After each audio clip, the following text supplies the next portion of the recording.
आज 2 chapter complete करेंगे, आज और कल मिला के कोशिश करेंगे समाप्त करने का। 356, यही ना? कहते बताओ, तार के लंब दिशा में चुंबकीय क्षेत्र उत्पादित करने का मुख्य कारण क्या है? काट दो, इसका कोई मतलब नहीं। इसका जो क्वेश्चन पूछता है वो लिखो। चालक पर लगने वाला बल, लगने वाला बल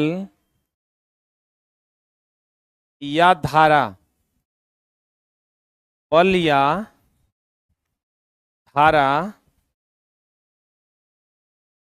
महत्तम होगा 90 डिग्री पर और न्यूनतम होगा 0 डिग्री पर। महत्तम होगा कितना डिग्री पर? 90 डिग्री पर। और न्यूनतम होगा कितना डिग्री पर? 0 डिग्री पर। Is very very important.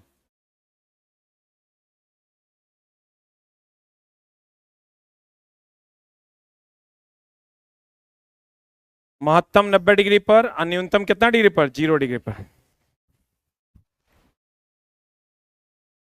लिखे?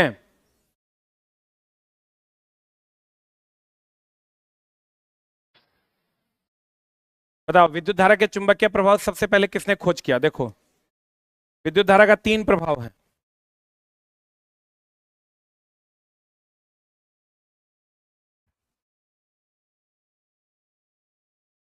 विद्युत धारा के प्रभाव, विद्युत धारा दिए उष्मा जनरेट हुआ, उष्मीय प्रभाव। विद्युत धारा दिए चुंबकीय फील्ड जनरेट हुआ, मैग्नेटिक प्रभाव। अब विद्युत धारा दिए रसायन, केमिकल रिएक्शन होने लगा, रासायनिक प्रभाव। इसका एक प्रभाव है उष्मीय प्रभाव, जिसका खोज किसने किया? जूल ने। अनिश जी,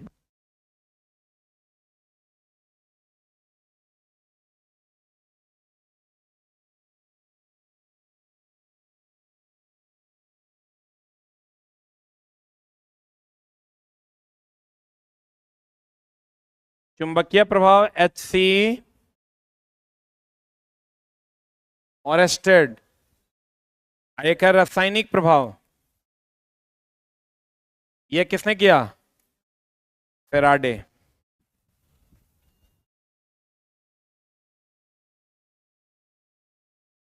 यही 3 को पूछेगा।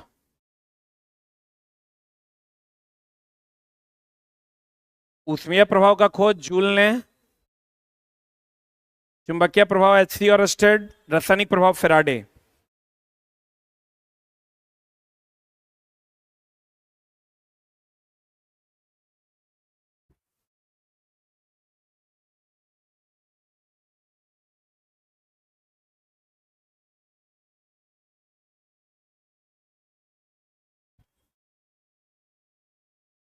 हो गया? अब बताइए इसका आंसर क्या हो जाएगा? What is the answer? Faraday ने विद्युत चुंबकीय प्रेरण का सिद्धांत भी दिया। विद्युत धारा के चुंबकीय प्रभाव को सबसे पहले किसने खोजा? ऑरेस्टेड ने। चुंबकीय क्षेत्र की रेखाओं के नीचे किस दिशा को दर्शाता है? कोई भी चुंबकीय क्षेत्र उत्तरी और दक्षिणी ध्रुव को दर्शाता है।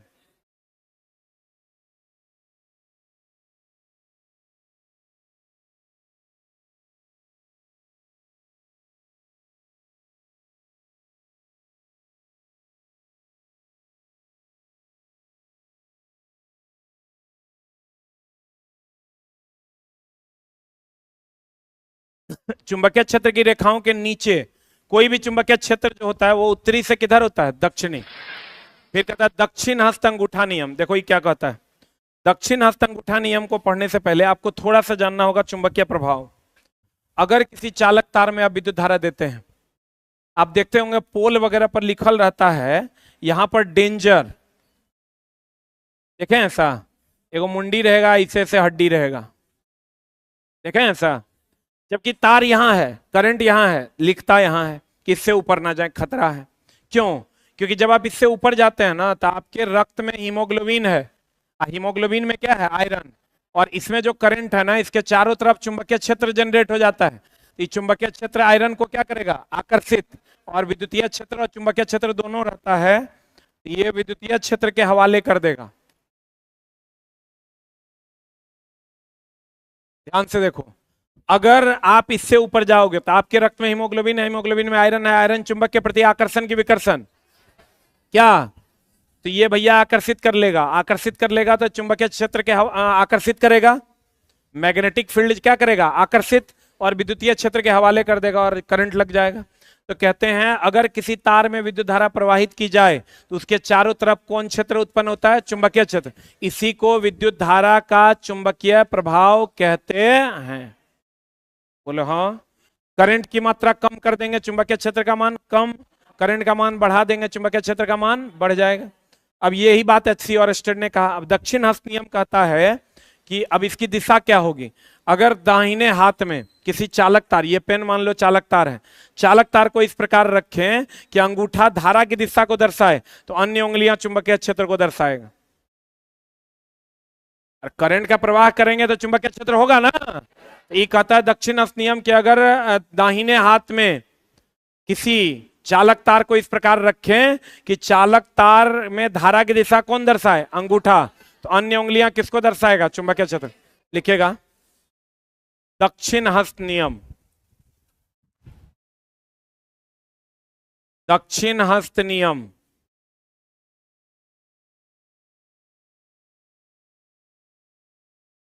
अगर किसी चालक तार को दाहिने हाथ में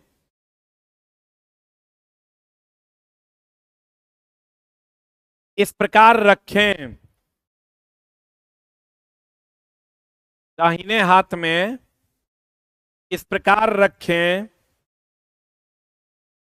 कि अंगूठा, कि अंगूठा धारा की दिशा को दर्शाए,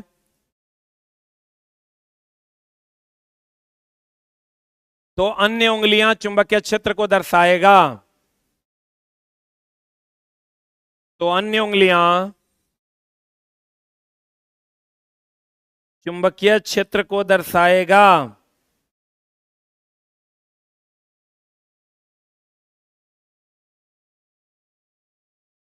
तो अन्य उंगलियां किसको दर्शाएगा? चुंबकीय क्षेत्र को।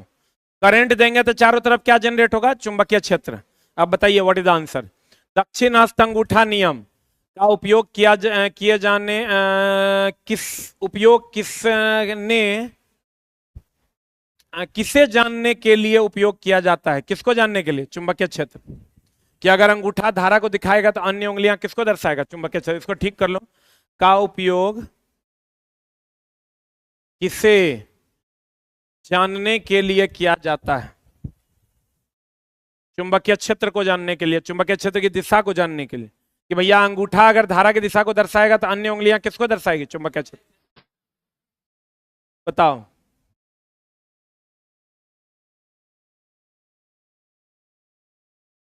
थोड़ा सा यहां गलत है, सीधे तार में होगा। देखो क्या मामला है, अगर कोई तार सीधा, वहां भी आए, हर एग्जाम का एकदम लवेबल क्वेश्चन, अगर कोई तार है इसमें करंट देंगे तो चारों तरफ मैग्नेटिक फील्ड जनरेट होगा। बोलो। अब दो चीज यहां तुमसे पूछेगा, चुंबकीय क्षेत्र जो जनरेट होता है, चुंबकीय क्षेत्र जो जनरेट होगा उसमें दो चीज पूछेगा। क्या क्या? क्या क्या पूछेगा बताओ? एक पूछेगा सीधा धारावाही चालक, सीधा धारावाही चालक, और दूसरा, दूसरा क्या पूछेगा? कुंडली, या पूछेगा सोलेनॉइड, या पूछेगा परिनालिका। परिनालिका को कहते हैं सोलेनॉइड। इस चैप्टर में अगर हमको कहेगा सबसे ज्यादा क्या पूछता है तो यही पूछता है जो अभी हम आपको बता रहे हैं। आपके एससीईआरटी में भी है। अगर कोई सीधा धारावाही चालक तार है, इसमें अगर हम विद्युत धारा प्रवाहित करेंगे तो इसके चारों तरफ जो चारों तरफ जो, हेलो, हाँ जी सर, अच्छा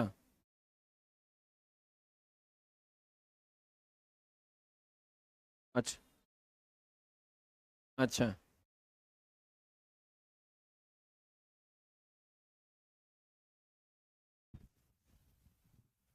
ठीक ठीक ठीक। तो सर हम तो अभी 12 से 1 वाले क्लास में हैं।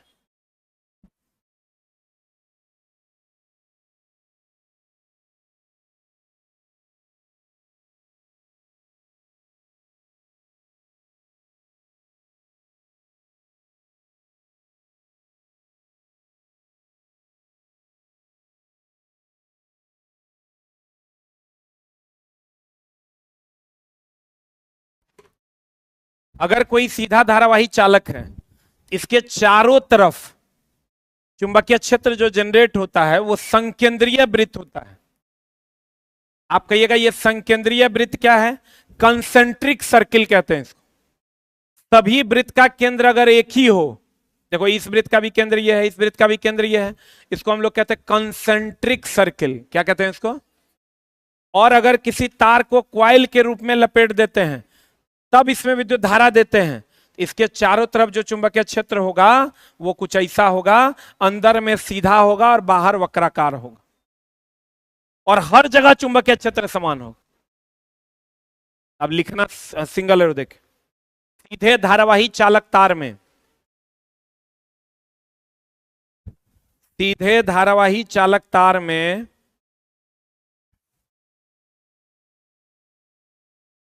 विद्युत धारा प्रवाहित करने पर,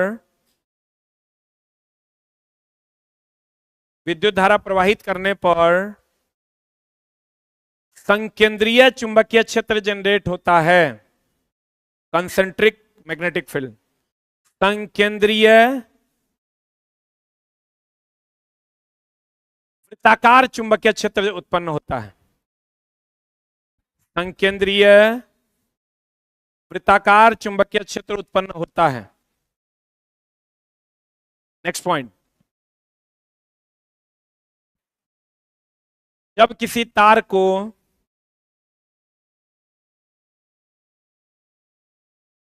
कॉइल के रूप में यानी कुंडली के रूप में लपेटा जाता है, जब किसी तार को कुंडली के रूप में लपेटा जाता है उसे परिनालिका कहते हैं, परिनालिका कहते हैं। और जब इस परिनालिका से विद्युत धारा प्रवाहित की जाती है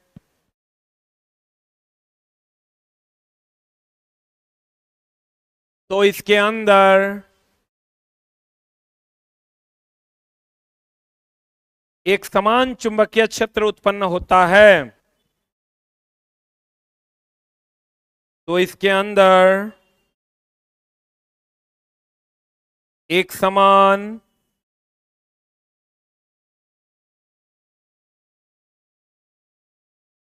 चुंबकीय क्षेत्र उत्पन्न होता है।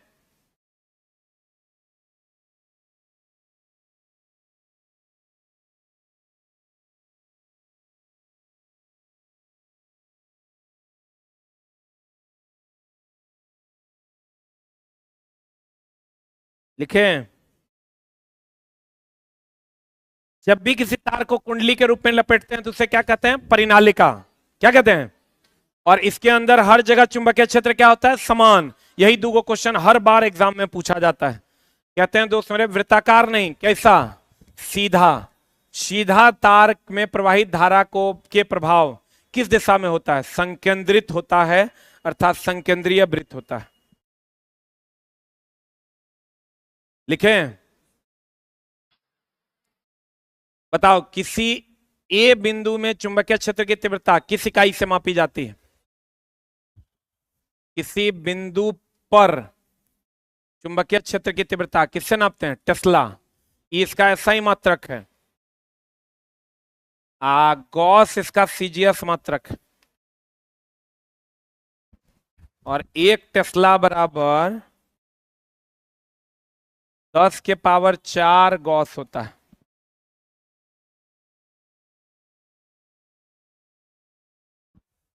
चुंबकीय क्षेत्र की तीव्रता का सही मात्रक टेस्ला, सीजीएस मात्रक गॉस। एक टेस्ला बराबर कितना गॉस? 10। जैसे हम लोग कहते हैं ना, 1 जूल बराबर कितना अर्ग? 10⁻7 अर्ग। 1 न्यूटन बराबर कितना डाइन? 10⁵ डाइन। वैसे ही 1 टेस्ला बराबर कितना गॉस? सबसे उल्टा चैप्टर फिजिक्स का यही है, मुझे ध्यान से देख लो। बताओ, चुंबकीय क्षेत्र में किसी विद्युत धारावाही चालक पर बल के समानुपाती होता है तो किस नियम का प्रयोग करते हैं? फ्लेमिंग का। बल के समानुपाती होता है, क्या मामला है? लाइन थोड़ा सा गड़बड़ कर दिया है।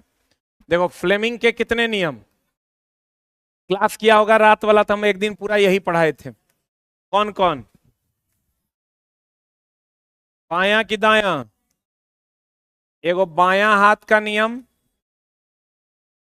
एगो दायां हाथ का नियम, that is right hand rule. अब बायां हाथ का नियम जो होता है, ये किसके लिए होता है? मोटर के लिए। मोटर में बल या गति की दिशा, मोटर में तो फाइनली आउटपुट क्या मिलता? बल है ना। अरे पंखा मोटर फाइनल आउटपुट बल या गति ना। आज जनरेटर के लिए कौन नियम? दाएं हाथ का नियम। आप बताओ, जनरेटर से क्या मिलता है? धारा या ईएमएफ ना। अरे जनरेटर क्या उत्पन्न करता है? धारा या ईएमएफ। अब हमको ये बताओ, इसमें 3 उंगलियों का प्रयोग किया जाता है, कौन कौन? अंगूठा, तर्जनी, चुंबकीय क्षेत्र। अंगूठा, तर्जनी, चुंबकीय क्षेत्र, पढ़े हो? अंगूठा दोनों नियम में, दोनों नियम में अगर हम बात करें,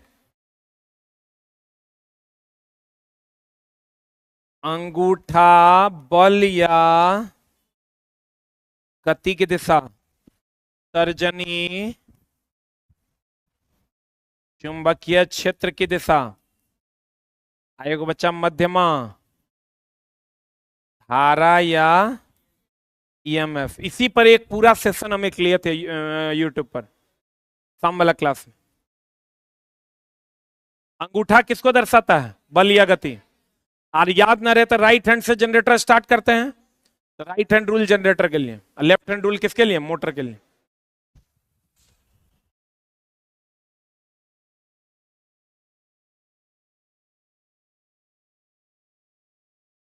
नेपाल में तो पूरा त्राहिमाम उठ गया ना रे।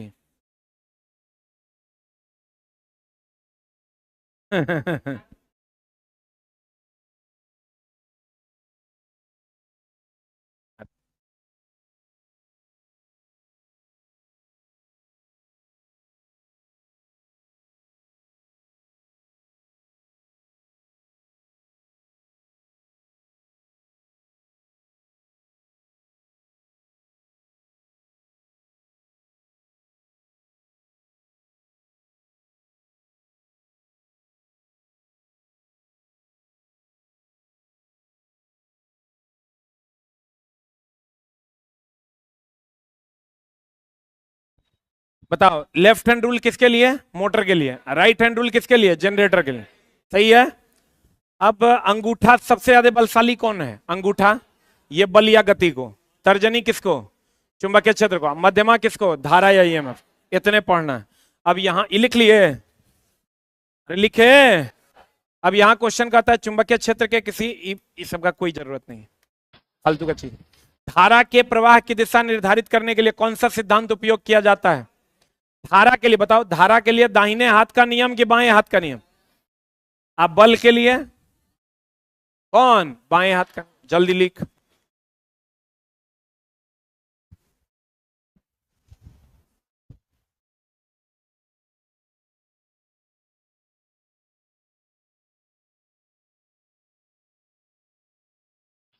बता, किसी कुंडली में प्रवाहित विद्युत धारा के परिमाण बदलना किस सिद्धांत पर आधारित है? फेराडे का।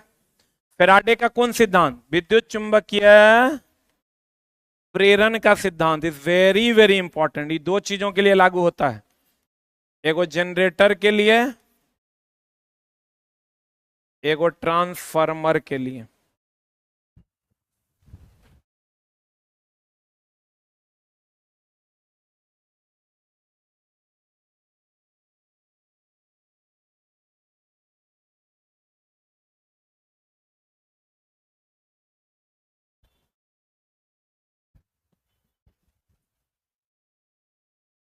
पढ़े?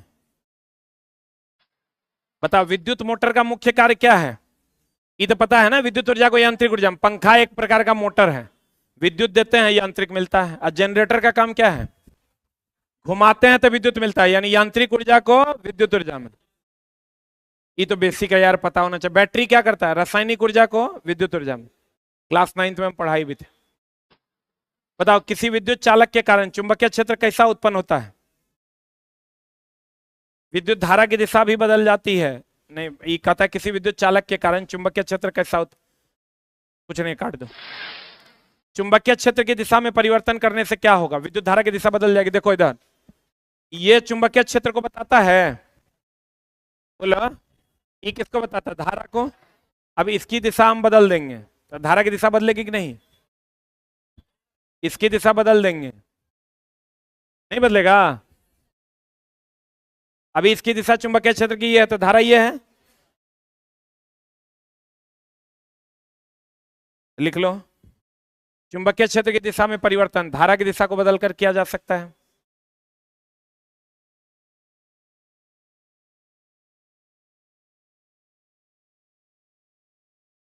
और जितना ज्यादा करंट देंगे चुंबकीय क्षेत्र, उतना ज्यादा की कम? ज्यादा होगा। वृत्ताकार तार के चुंबकीय क्षेत्र के केंद्र बिंदु पर चुंबकीय क्षेत्र रेखाएं कैसी होती है? सीधी होती है।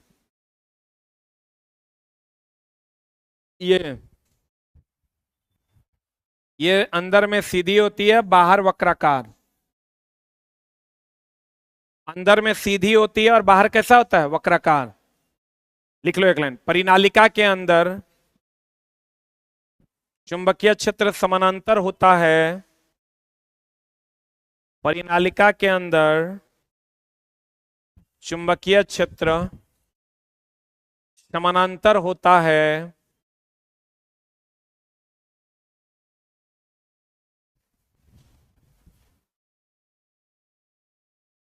तथा बाहर वक्राकार होता है। तथा बाहर वक्राकार होता है। बताओ चुंबकीय क्षेत्र की दिशा सबसे सरल संकेत बताओ। नहीं, चुंबकीय क्षेत्र की दिशा का सबसे सरल संकेत कौन है? तर्जनी। कौन? सबसे सरल संकेत क्या है? हाथ की तर्जनी।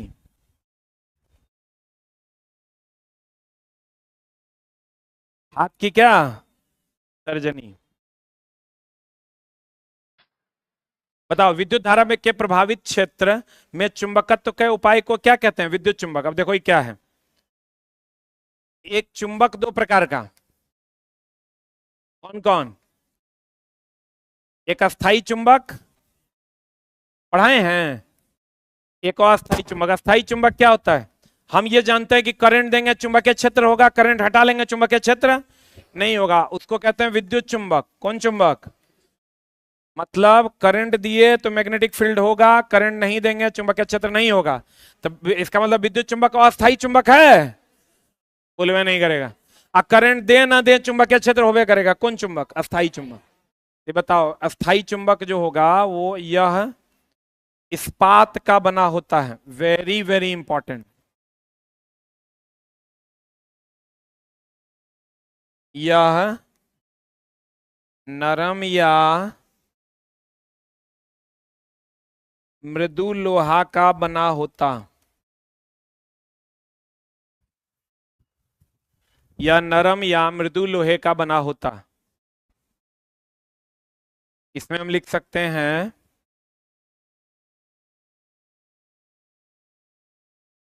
धारा का प्रवाह आवश्यक नहीं है। धारा प्रवाह हो ना हो कोई दिक्कत नहीं है। इसमें लिखेंगे धारा का प्रवाह आवश्यक है। धारा हटा लीजिएगा चुंबकीय क्षेत्र खत्म। वेरी वेरी इंपॉर्टेंट पूछता है, विद्युत चुंबक कैसा चुंबक है? अस्थाई, क्योंकि विद्युत देंगे चुंबकीय क्षेत्र होगा, नहीं देंगे नहीं होगा।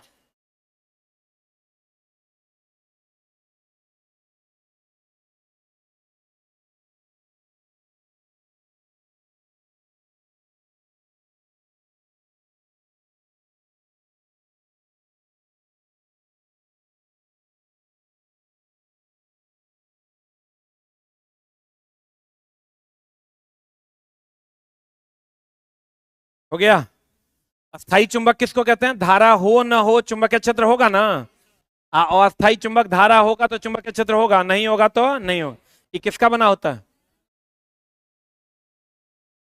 आप बताओ, विद्युत धारा के प्रभावित क्षेत्र के चुंबकत्व के उपाय को क्या कहते हैं? विद्युत चुंबक। विद्युत धारा देंगे चुंबकीय क्षेत्र होगा तो विद्युत चुंबक। आई कौन चुंबक है? स्थायी के अस्थाई?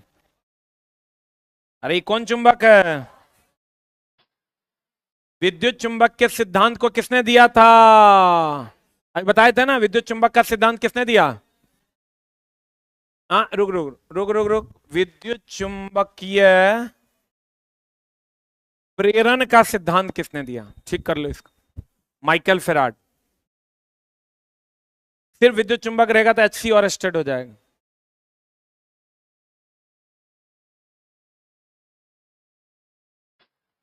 बता, चुंबकीय क्षेत्र की गति कराकर परिसंचरित विद्युत धारा उत्पन्न करने की विधि भी किसने को क्या कहते हैं? विद्युत प्रेरण। देखो ये क्या होता है, एगो दूगो मैग्नेट ले लो, एगो नॉर्थ पोल, एगो कौन पोल? साउथ। और नॉर्थ से साउथ की तरफ चुंबकीय बल रेखाएं जाती है जिसके समूह को फ्लक्स कहते हैं। इसमें एगो कॉइल को आप घुमाइए, जब इस कॉइल को घुमाइएगा तो इसमें बिजली पैदा होगा। यही सिद्धांत फेराडे का विद्युत चुंबकीय प्रेरण का सिद्धांत है। किसका सिद्धांत है? कि अगर चुंबकीय क्षेत्र में किसी भी तार को घुमाया जाता है उससे क्या उत्पन्न होगा? विद्युत धारा। क्या उत्पन्न होगा? तो कहते हैं चुंबकीय क्षेत्र में गति कराकर, ये चुंबकीय क्षेत्र में ये कॉइल को गति कराकर परिसंचरित विद्युत धारा उत्पन्न, परिसंचरित मतलब गतिशील विद्युत धारा उत्पन्न करने की विधि को क्या कहते हैं? विद्युत प्रेरण है, विद्युत चुंबकीय प्रेरण। जिसकी खोज किसने की? फेराडे ने। 3 लाख बार का पूछा हुआ क्वेश्चन है, एकदम याद रखना। विद्युत चुंबकीय प्रेरण का खोज फेराडे ने किया। बताओ, बाइंडिंग की संख्या का अधिक होने पर क्या प्रभाव पड़ेगा? बताओ। अगर इसमें वाइंडिंग की संख्या, इसमें वाइंडिंग हम लपेटते हैं, ज्यादा कर देंगे, करंट की मात्रा देंगे तो ज्यादा मैग्नेटिक फील्ड होगा कि कम? तो कहता है चुंबकीय क्षेत्र बढ़ जाएगा। जितना ज्यादा कॉइल होगा मैग्नेटिक फील्ड उतना ज्यादा होगा। करंट भी लिख लो, विद्युत धारा भी अधिक देने पर चुंबकीय क्षेत्र अधिक होगा। विद्युत धारा बढ़ाने पर भी चुंबकीय क्षेत्र का मान अधिक होगा। विद्युत धारा बढ़ाने पर भी चुंबकीय क्षेत्र का मान अधिक होगा।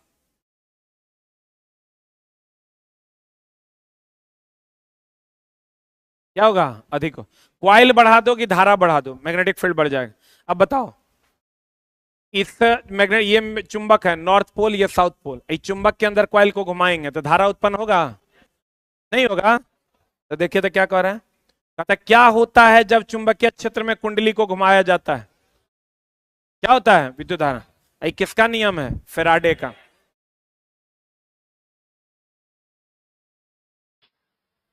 एक सामान्य घरेलू विद्युत उपकरण, विद्युत परिपथ में तारों के बीच कितना वोल्टेज होता है? 220 से 240। आप फ्रीक्वेंसी कितना? 50 हर्ट्ज। पूछता है सिंगल फेज की three phase? Single phase. AC की डीसी? किस क्रम में? यही क्वेश्चन ने पूछा था आपको कि घर में किस क्रम में होता है? समानांतर क्रम में। घर में वोल्टेज कितना होता है? 220 से 240। फ्रीक्वेंसी कितना होता है? 50 हर्ट्ज। कितना फेज? सिंगल। एसी की डीसी? श्रेणी की समानांतर। ये क्वेश्चन बीपीएससी टीआरई में पूछा था। विद्युत शारीरिक को संवेदनशीलता की प्रमुख कारण क्या होता है? हाई वोल्टेज, ये कुछ खास नहीं है, लेकिन ये क्वेश्चन पूछता है अधिक दूरी तक जाने के लिए हाई वोल्टेज चाहिए कि हाई करंट? High voltage. आप कहेगा पंखा की गति को नियंत्रित करने के लिए वोल्टेज चाहिए, वोल्टेज कम ज्यादा चाहिए कि करंट कम ज्यादा? वोल्टेज। अरे छोटा पंखा अगर धीमा हो जाता तो की कहते हैं वोल्टेज घट गया। वो जो पोल पर रहता है ओकरा की कहते हैं 33,000 वोल्ट है। कभी करंट का नाम लेते हैं? ये लिखना, दूर तक विद्युत धारा को भेजने के लिए अधिक धारा की आवश्यकता है, दूर तक विद्युत धारा को भेजने के लिए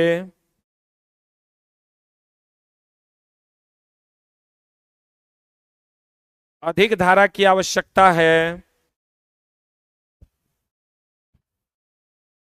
तथा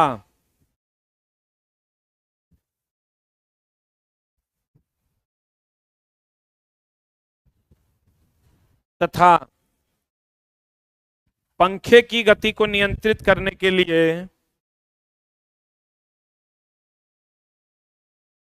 वोल्टेज जिम्मेवार होता है।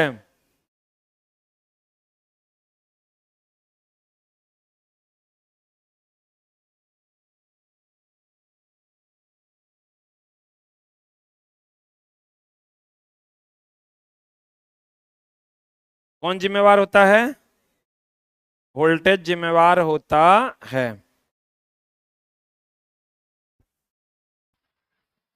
बताओ विद्युत परिपथ में किस उपकरण का उपयोग किया जाता है ताकि सर्किट टूट ना जाए? सर्किट ब्रेकर का।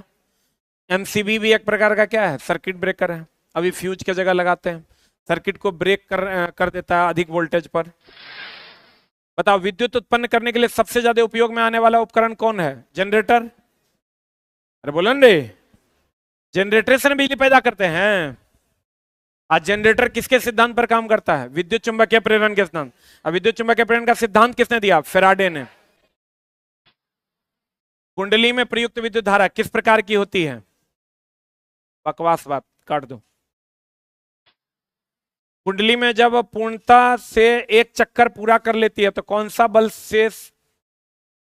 Cut this line. ऊर्जा के स्रोत को का क्या विशेष महत्व है? ऊर्जा का संरक्षण। ऊर्जा न तो उत्पन्न की जा सकती है ना ही नष्ट की जा सकती है, एक रूप से दूसरे रूप में बदली जा सकती है, यही ना ऊर्जा संरक्षण है। जब एक रूप की ऊर्जा को दूसरी रूप की ऊर्जा में परिवर्तित करते हैं इसे क्या कहते हैं? ऊर्जा का रूपांतरण। वही नहीं होता रासायनिक ऊर्जा को विद्युत ऊर्जा में बैटरी, मोटर हो गया विद्युत ऊर्जा को यांत्रिक ऊर्जा में, जनरेटर हो गया यांत्रिक ऊर्जा को विद्युत ऊर्जा में। जब मोमबत्ती जलती है तो ऊर्जा का कौन सा रूप? ऊष्मा भी मिलता है, प्रकाश भी मिलता है। अच्छा बताओ बल्ब जो जलता है तो उससे खाली प्रकाश मिलता है कि ऊष्मा की? दोनों। दोनों। हीट भी मिलता है, प्रकाश भी मिलता है। ऐसे ही मोमबत्ती है।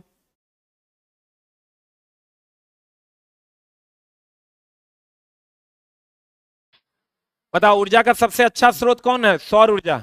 इसी को हम लोग प्रत्यक्ष ऊर्जा का स्रोत भी कहते हैं। प्रत्यक्ष या विशाल ऊर्जा का स्रोत।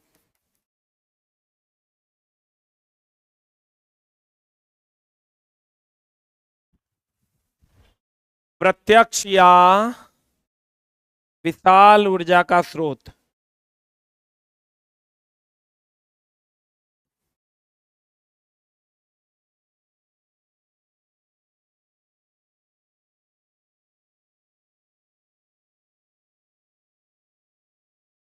सबसे बड़ा ऊर्जा का स्रोत कौन? कौन? सूर्य जो होता है वो सबसे बड़ा ऊर्जा का स्रोत होता है। अब प्रत्यक्ष ऊर्जा का स्रोत कौन? कौन? सूर्य जो है ये प्रत्यक्ष ऊर्जा का स्रोत है। बता ऊर्जा का उत्पन्न स्रोत किसे कहते हैं? गड़बड़ है, इन्हें पूछेगा। देखो ऊर्जा स्रोत दो प्रकार का होता है, पीछे भी बताए थे। एगो नवनीकरणीय, एगो अनवनीकरणीय। अनवनीकरणीय मतलब परंपरागत, जो नया नहीं है।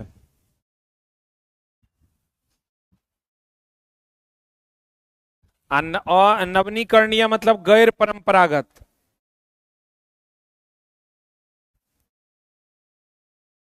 बताओ ये नष्ट होने वाला कि नष्ट नहीं होने वाला? आ नष्ट नहीं होने वाला। ई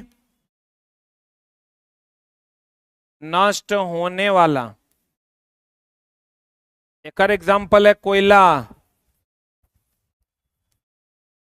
पेट्रोलियम। एक एग्जाम्पल है महाभिवियाय, सूर्य, हवा, पानी।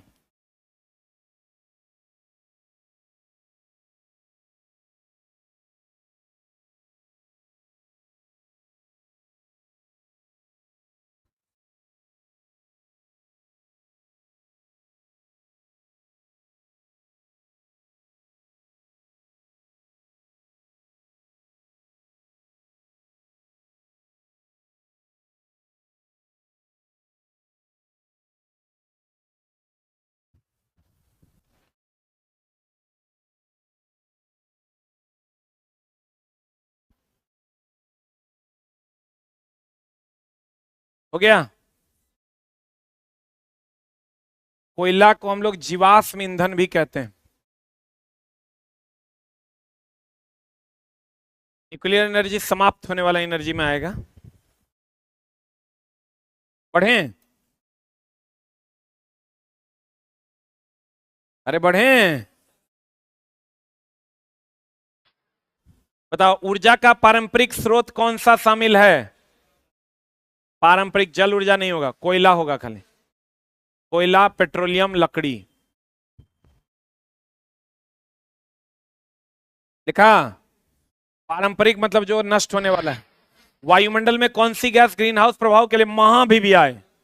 कौन रे? Carbon dioxide. पढ़े भी होंगे आप। हाँ। हेलो।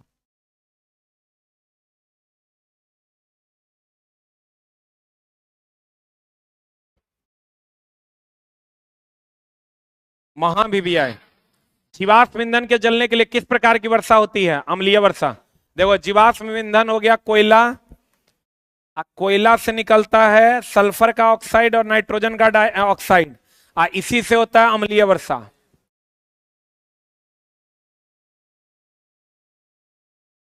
इसी से कौन वर्षा? अम्लीय वर्षा। जिसके कारण ताजमहल का रंग क्या हो गया? फीका।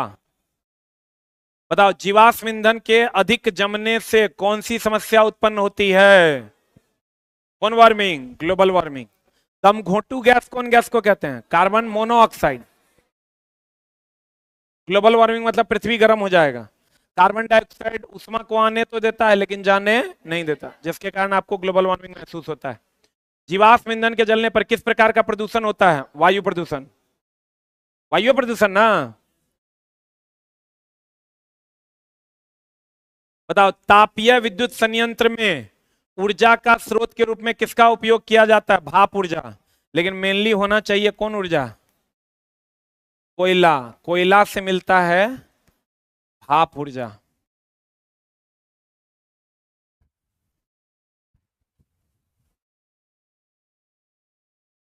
अरे थर्मल पावर प्लांट में कोयले जलाकर ना भाप गर्म करते हैं, टरबाइन चलाते हैं। कितना % बिजली हम लोग इससे पैदा कर रहे हैं अभी? भारत में सबसे ज्यादा बिजली इसी से मिलता है। 65% बिजली इसी से मिलता है। पूछता है कोयला जलाकर ही 65% बिजली मिलता है।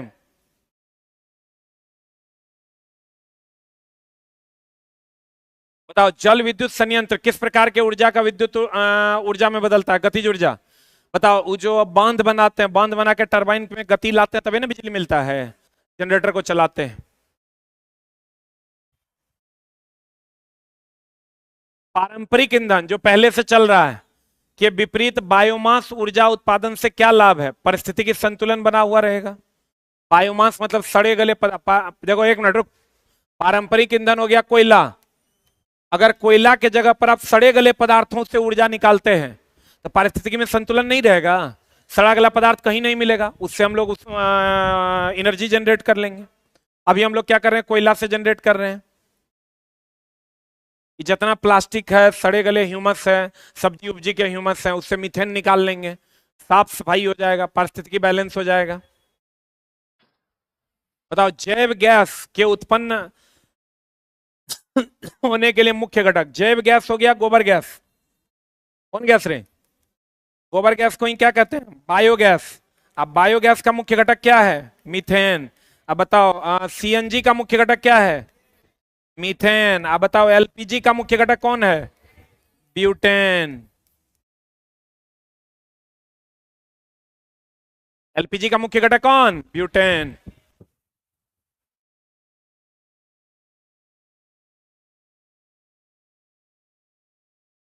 Very very important. गोबर गैस को ही बायोगैस कहते हैं।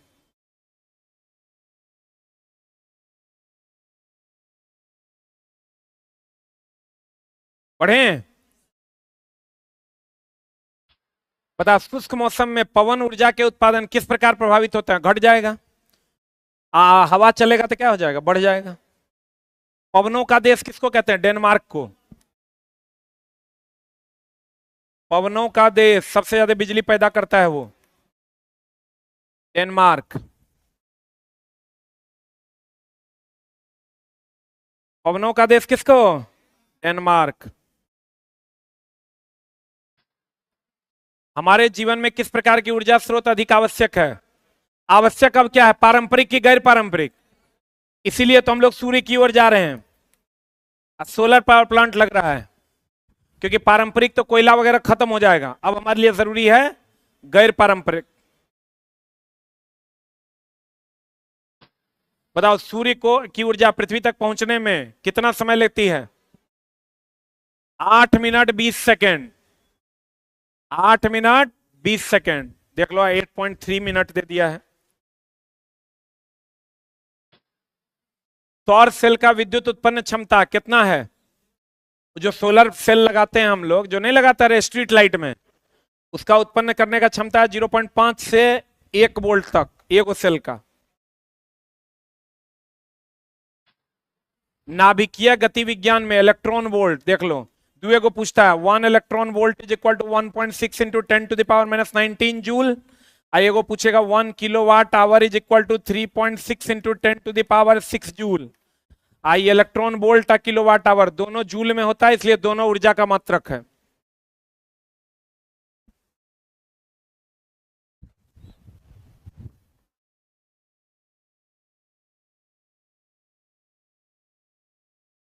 इलेक्ट्रॉन वोल्ट और किलोवाट आवर दोनों किसका मात्रक है, ऊर्जा का। नाभिकीय ऊर्जा का उत्पादन किससे किया जाता है, यूरेनियम से। घेघा रोग में किसका उपयोग करते हैं, आयोडीन का, पढ़ाए थे ना। आयरन किससे, एनीमिया। ई बराबर एमसी स्क्वायर कौन दिया था, आइंस्टाइन। सापेक्षिकता का सिद्धांत कौन दिया, अरे बोलो, सापेक्षिकता का सिद्धांत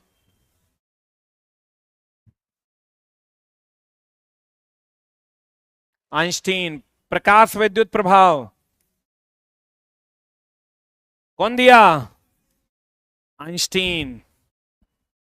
पूरा नाभिकीय ऊर्जा सिद्धांत इसी पर है। पूछेगा नाभिकीय ऊर्जा सिद्धांत किस पर है, द्रव्यमान ऊर्जा समीकरण पर। इसको कहते हैं द्रव्यमान ऊर्जा समीकरण। ये द्रव्यमान हुआ, ई ऊर्जा हुआ, सी प्रकाश का वेग है, बोलो रे। सी क्या है, प्रकाश का वेग।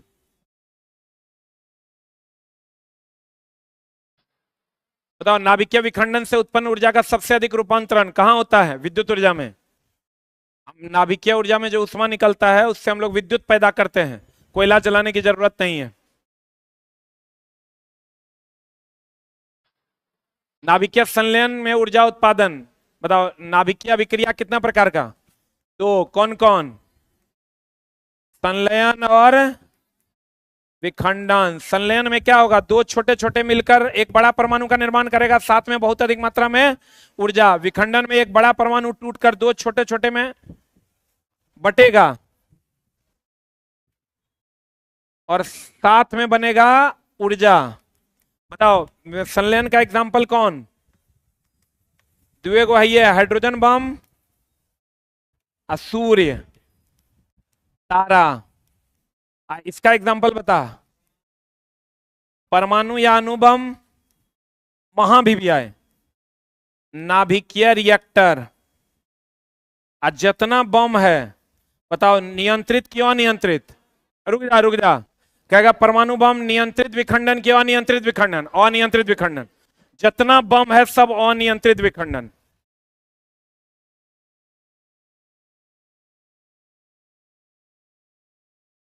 पिछले बार जो बीपीएससी लेता है एग्जाम उसमें पूछा था कि परमाणु बम क्या है? अनियंत्रित विखंडन के नियंत्रित विखंडन।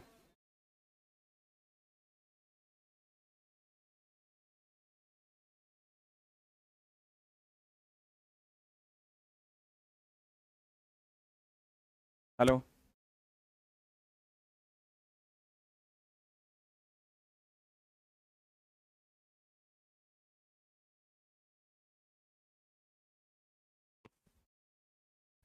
हो गया? अरे हुआ। अगला तो बताओ नाभिकीय संलयन में हाइड्रोजन बम होगा? अरे बोलो न रे, नाभिकीय संलयन में हाइड्रोजन बम है। संलयन में दो छोटे छोटे परमाणु जुटते हैं, विखंडन में एक बड़ा परमाणु क्या होता है? टूटता है। अब देख लो अगला क्या कहता है, नाभिकीय संलयन में ऊर्जा उत्पादन किस प्रकार होता है? मिलान से कि टूटने से? संलयन में मिलता है, विखंडन में क्या होता है? टूटता है।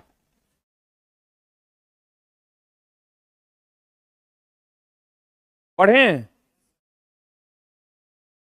बताओ हाइड्रोजन बम संलयन के विखंडन। अरे संलयन के विखंडन। परमाणु बम विखंडन। संलयन 1000 गुना ज्यादा ऊर्जा देता है। लिख लो, संलयन विखंडन की तुलना में 1000 गुना अधिक ऊर्जा देता है। संलयन विखंडन की तुलना में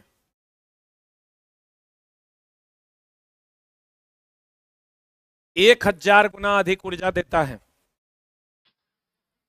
बताओ कोयले की तुलना में सीएनजी कम प्रदूषण की ज्यादा प्रदूषण? अरे जो सबसे कम प्रदूषण कौन?